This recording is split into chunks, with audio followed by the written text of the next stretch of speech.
네, 오늘은 7월 12일 월요일입니다. 본문은 이사야서 40장 1절에서 11절 말씀 되겠습니다. 이사야서 40장입니다.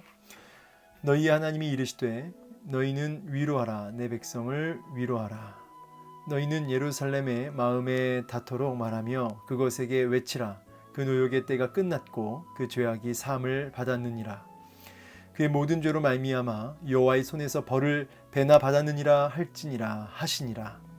외치는 자의 소리여 이르되 너희는 광야에서 여호와의 길을 예비하라. 사막에서 우리 하나님의 대로를 평탄하게 하라. 골짜기마다 도두어지며 산마다 언덕마다 낮아지며 고르지 아니한 곳이 평탄하게 되며 험한 곳이 평지가 될 것이요 여호와의 영광이 나타나고 모든 육체가 그것을 함께 보리라. 이는 여호와의 입이 말씀하셨느니라. 말하는 자의 소리여 이르되 외치라. 대답하되 내가 무엇이라 외치리이까 하니 이르되 모든 육체는 풀이요 그의 모든 아름다움은 들의 꽃과 같으니 풀은 마르고 꽃이 시듬은 여호와의 기운이 그 위에 불미라. 이 백성은 실로 풀이로다. 풀은 마르고 꽃은 시드나 우리 하나님의 말씀은 영원히 서리라 하라. 아름다운 소식을 시온에 전하는 자여 너는 높은 산에 오르라. 아름다운 소식을 예루살렘에 전하는 자여 너는 힘써 소리를 높이라. 두려워하지 말고 소리를 높여 유다 성읍들에게 이르기를 너희의 하나님을 보라 하라. 보라, 주 여호와께서 장차 강한 자로 임하실 것이요 친히 그의 팔로 다스리실 것이라. 보라, 상급이 그에게 있고 보응이 그의 앞에 있으며 그는 목자같이 양떼를 먹이시며 어린 양을 그 팔로 모아 품에 안으시며 젖먹이는 암컷들을 온순히 인도하시리로다. 아멘. 네, 오늘부터 이제 이사야서 말씀을 보게 되겠습니다. 우리 이제 야고보서를 이제 쭉 봤고요. 오늘 이제 이사야부터 보게 되는데 큰 구조는 그렇습니다. 이제 이사야서 1장부터 이제 39장까지가 이제 아직 멸망하지 않은 그 유다를 향해서 남유다, 그 북이스라엘이 있고 그다음에 밑으로 남유다가 있죠. 예, 우리 남북 우리나라처럼 나뉘어져 있는데 이 북이스라엘은 이제 아수르에 의해서 이제 멸망당한 부분이고 이제 남유다의 멸망을 앞에 두고 있는 것이죠. 근데 아직은 멸망하지 않은 그 남유다를 향한 심판과 경고, 그 죄악을 고발하는 내용이 1장부터 39장으로 되어 있고요. 이제 40장부터 오늘 본문인 40장부터 이제 55장까지가 150년 후에 대략 150년 후에 이제 바로 바벨론의 포로 생활을 하고 있는 포로 생활 중에 있는 그 이스라엘 남유다 백성들을 향한 하나님의 놀라운 위로와 소망의 메시지가 되겠습니다. 그리고 이제 이사야서가 66장까지 있거든요. 그래서 이제 그 뒤로 또 메시지들이 이제 연결되는데 이제 그 마지막 66장까지는 이제 구원에 합당한 언약 백성의 모습이 이제 나오고 있습니다. 구원에 합당한 언약 백성의 모습에 대해서 얘기를 해주고 있는 것이죠. 그래서 더 디테일하게 쪼갤 수는 있습니다. 55장부터 59장까지는 자격 없는 백성들에게 주시는 회복의 약속 이렇게 나와 있어요. 자격이 없는데 하나님께서 회복을 약속하시는 내용들. 그리고 이제 60장부터 62장까지는 시온의 회복, 예루살렘의 회복과 영광에 대한 약속, 그렇죠? 그리고 이제 또 63장부터 66장까지는 이제 시온의 회복과 대적들에 대한 심판, 이런 내용들입니다. 그리고 이제 그렇죠. 이렇게 해서 전체적으로 지금 다 그 메시지가 뭐냐면 이제 하나님께서 이스라엘 백성들을 구원하실 것이고 회복시키실 것이고 위로하실 것이다. 그리고 그 대적들을 심판하실 것이다. 그래서 이제 크게는 40장부터 66장까지가 후반부라고 한다면 아까 제가 얘기한 것처럼 구원에 합당한 언약 백성의 모습에 대해서 크게는 얘기하고 있습니다. 자, 오늘 이 메시지를 큰 흐름을 구조를 그냥 대충 이렇게 파악만 하고요. 오늘 이제 한 절 한 절 보면서 메시지를 좀 보도록 하겠습니다. 자, 1절 이렇게 시작합니다. 너희 하나님이 이르시되 너희는 위로하라 내 백성을 위로하라. 여기 그 내 백성이라고 하는 표현은 굉장히 언약적 용어다. 좀 말이 어려운데요. 사실은 지금 이 남유다를 이제 하나님의 백성으로 내 백성으로 지금 말씀을 하시는데 우상 숭배하고 교만하고 음란하고 그렇게 죄악이 많아요. 그럼에도 불구하고 여전히 그들이 하나님의 백성, 내 백성이 될 수 있는 이유, 그것은 철저하게 언약 때문이라는 거죠. 하나님이 당신의 백성을, 이스라엘 백성들을 지명하여 부르시고 그리고 언약을 맺으셨죠. 아담부터 노아, 또 그 이후에 아브라함, 다윗 쭉 그 언약을 맺어 가시면서 내가 너희를 내 백성 삼고 난 너희 가운데 거하여서 내가 너희를 통치하고 다스릴 것이다. 그리고 그것이 이제 예수 그리스도를 통해서 성취될 것이다. 끊임없이 언약을 해오셨습니다. 그 언약 안에 들어와 있기 때문에 여전히 참 안타까운 모습이 가득하지만 그 언약 안에 있기에 그들이 내 백성인 것이죠. 우리도 똑같습니다. 우리도 참 안타까운 모습이 많지만은 우리가 하나님의 자녀로 불리워지는 것은 우리의 어떤 실력이나 우리의 모습이 합당해서가 아니라 그 언약 안에 있기 때문이죠. 더 정확히 예수 그리스도 안에 이 언약의 성취자이신 예수 그리스도 안에 있기 때문에 우리가 예수 그리스도 안에 있는 자녀로서 하나님의 백성이 되는 것이죠. 내 백성. 그래서 언약적 용어다. 내 백성. 근데 그들을 이제 위로하라고 말씀하십니다. 근데 위로하라 두 번 반복해서 말씀하시죠. 강조하시는 거죠. 위로를 강조하십니다. 하이델베르크 일문일답에도 이런 말씀이 나오는데 이 땅에서 이제 영원한 죽어서나 진정한 위로는 오직 하나님께로부터 주어진다는 것입니다. 이 땅의 거짓 위로 또는 싸구려 위로, 가짜 위로에 속지 말고 이 땅에서 참된 위로, 또 죽음 이후에도 진짜 우리를 책임져 줄 수 있는 그 위로는 하나님께로부터만 주어진다는 것이죠. 여러분 어떤 위로를 기대하고 사십니까? 참 오늘날 이 세상은 참 위로가 많이 필요한 세상입니다. 아픈 사람 많고요. 또 코로나19 확진자가 급증함에 따라서 더 많은 그 마음의 환자들도 많은 것 같습니다. 이럴 때일수록 우리가 위로가 필요한데요. 그 위로는 사람이 주는 위로가 아니라 하나님이 위로부터 부어주시는 우리의 내면의 그 근원을 회복시키시는 진정한 위로, 이 하나님이 주시는 은혜, 이 위로의 은혜가 절대적으로 필요하다는 것이죠. 세상 사람들이 주는 위로는 일시적이고 또 그때뿐이며 우리를 근본적으로 일으키지 못하지만 하나님이 주신 위로는 영원하며 우리를 근본적으로 일으키고 회복시키는 그런 능력 있는 위로다. 위로의 질이 다르다는 것이죠. 자, 그러면서 2절에 너희는 예루살렘의 마음에 닿도록 말하며 그것에게 외치라. 그 노역의 때가 끝났고. 지금 예루살렘 남유다 백성들을 가리키는 것입니다. 이게 지금 지역을 위치를 말하는 게 아니고요.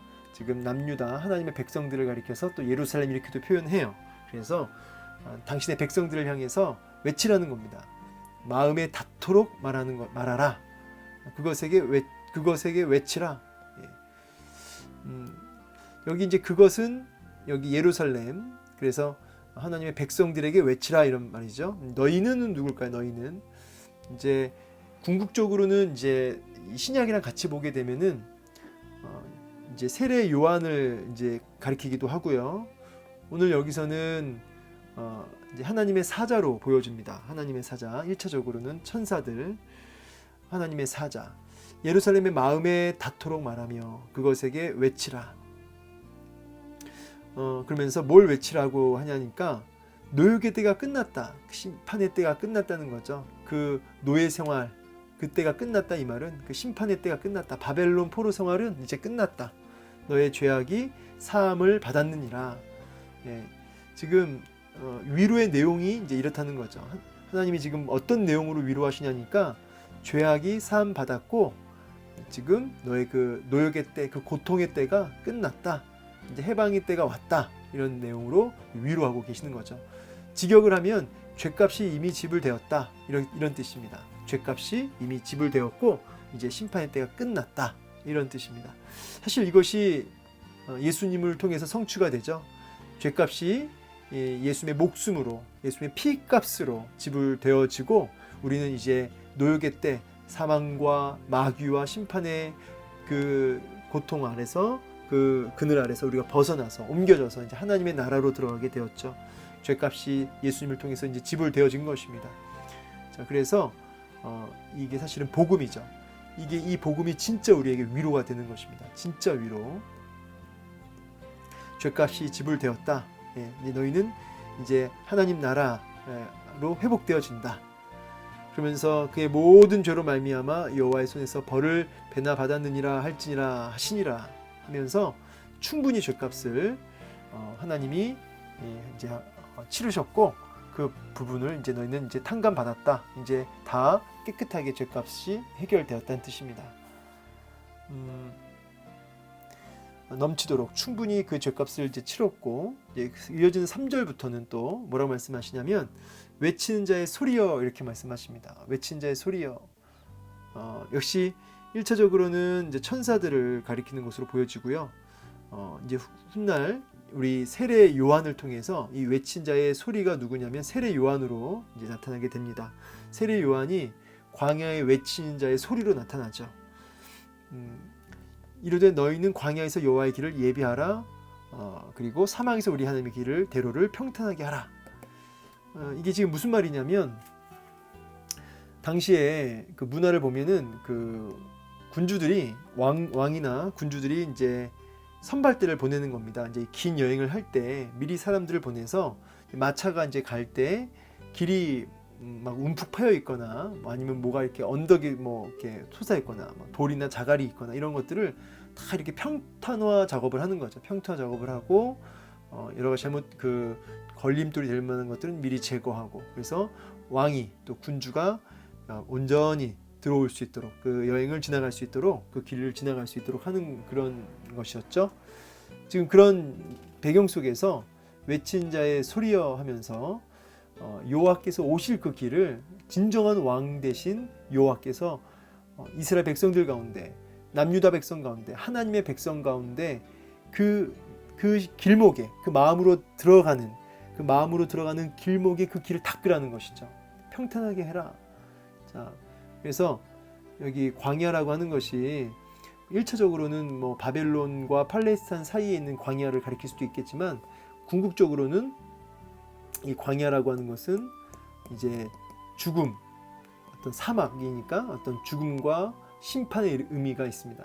근데 광야에서 여호와의 길을 예비하라. 그래서 죽음과 여러 가지 심판의 그늘 아래 있는 당신의 백성들을 이제 끄집어내어서 이제 하나님과 화목하게 하는 하나님이 그곳으로 온전히 나아가서 이제 이스라엘 백성들을 통치하시고 다스리시게끔 하라는 것이죠.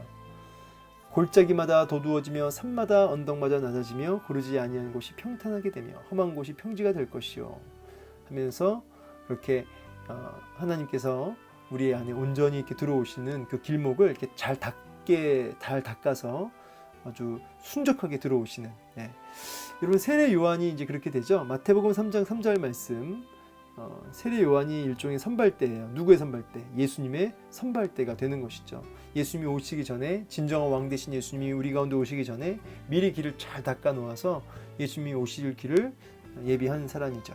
세례 요한 말씀 읽어보면은 그는 선지자 이사야를 통해 말씀하신 자라 일렀을 때 광야에 외친 자의 소리가 있어 이르되 너희는 주의 길을 준비하라 그가 오실 길을 곧게 하라 하였느니라. 예수님께서 오실 그 길을 세례 요한이 미리 준비하는. 자, 그리고 이 세례 요한은 광야에 외친 자의 소리라고 했잖아요. 이 소리는 어떻습니까?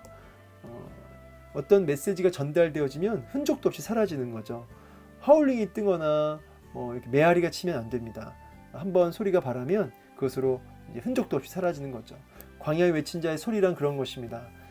강팍하고 광야와 같은 인생들의 그 심령 속에 죄악들, 어떤 교만들, 우상 숭배하는 마음들, 음란한 마음들, 그런 울퉁불퉁한 그 마음들을 제거하고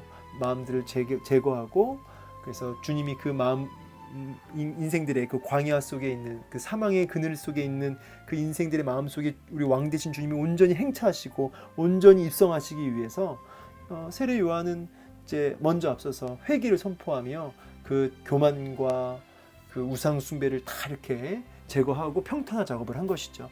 오늘 이 역할을 우리가 해야 되는 것이죠. 우리가 오늘 세상을 향해서 광야 외친 자의 소리가 되어서 주님이 그 광야 속에 여전히 광야 속에 있는 사망과 죄악의 권세 아래 고통하고 있는 그들의 마음 속에 주님이 들어오실 수 있도록 회개를 선포하며 그렇게 외친 자의 소리가 먼저 되어야 한다는 것이죠. 그리고 소리니까 우리는 흔적도 없이 사라지고 주님만 드러날 수 있어야 되는 것입니다.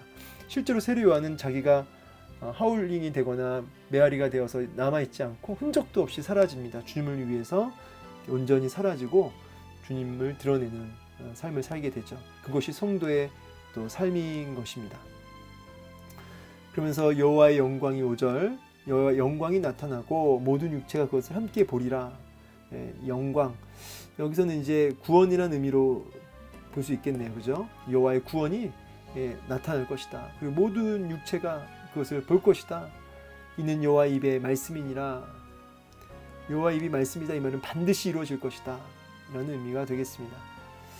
여호와의 영광이 나타났고의 좀 그 요한복음 1장 14절로 보면은 이 여호와의 영광이 궁극적으로는 예수 그리스도의 성육신을 의미한다라고도 할 수 있겠습니다. 요한복음 1장 14절 읽어드릴게요.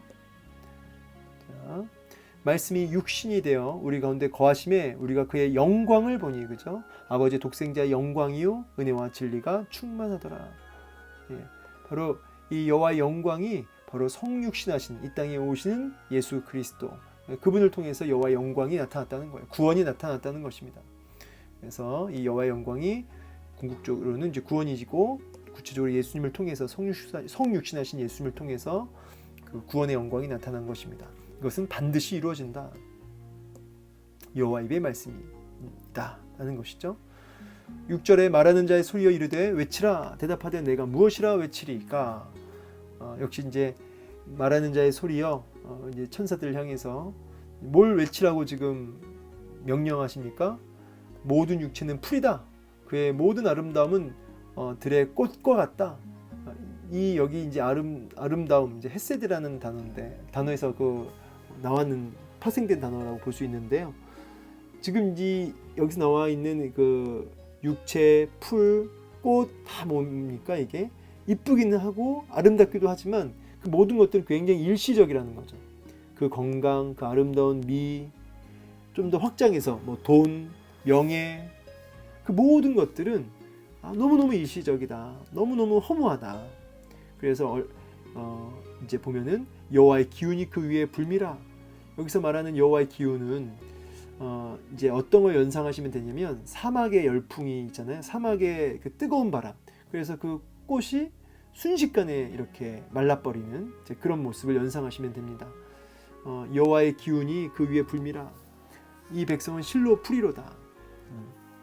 이렇게 일시적이고 너무나 허무하게 사라지는 존재, 그것이 인생이라. 그리고 인간들이 그 인생들이 붙들고 있는 건강, 돈, 명예라. 그런 것들은 다 너무너무 허무하게 사라진다. 이런 의미죠. 자, 그러면서 풀은 마르고 꽃은 시드나 우리 하나님의 말씀은 영원히 서리라.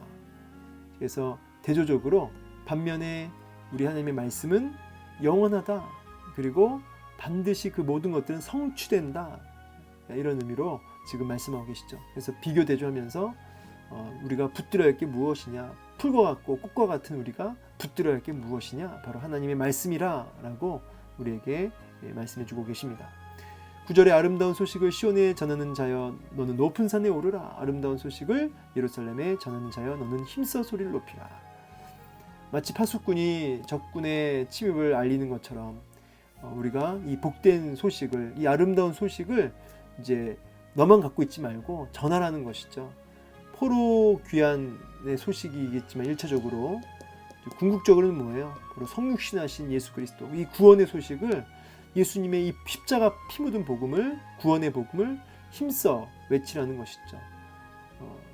두려워하지 말고 소리를 높여 너희 하나님을 보라. 두려워하지 말라는 거죠. 당장 눈앞에 보이는 그 고난과 막막함 때문에 두려워하지 말고 이 하나님의 놀라운 위로와 구원의 역사를 보라.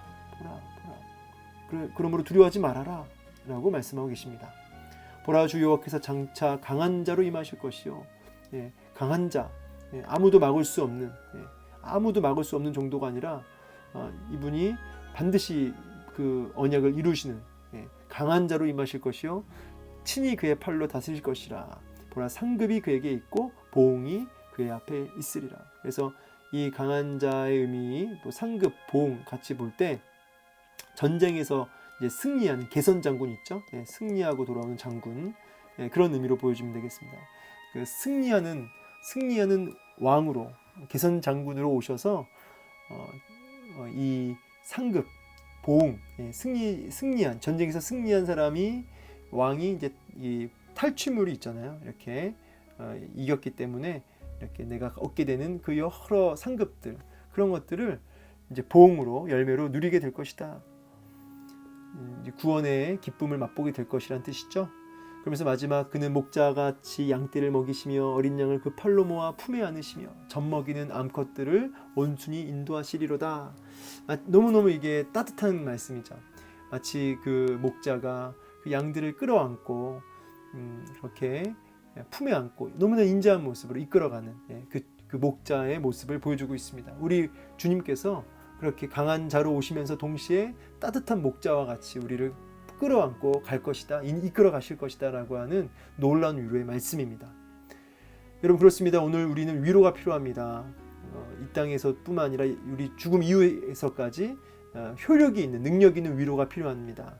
오늘 그 위로자 되시는 이 목자는 우리를 품에 안고 우리를 이끌어 가시는 위로자이시고요, 또 강한 팔로 우리를 지키시고 상급을, 보응을 주시는 그런 승리자 되시는 위로자 되십니다. 오늘도 이 주님의 위로하심을 우리가 기대하며 붙들며 소망하며 우리의 그 일시적인 건강, 그 미 아름다움 다 허무하게 사라질 것을 기억하고 흔들리지 않는, 반드시 서리라, 바로 하나님 말씀을 붙들고 살아갈 수 있기를 소망합니다.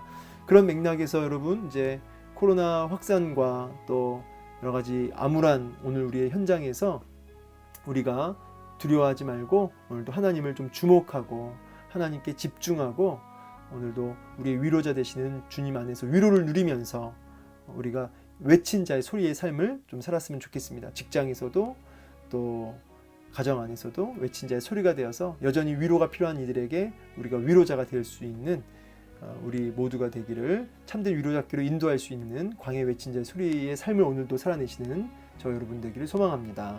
감사합니다.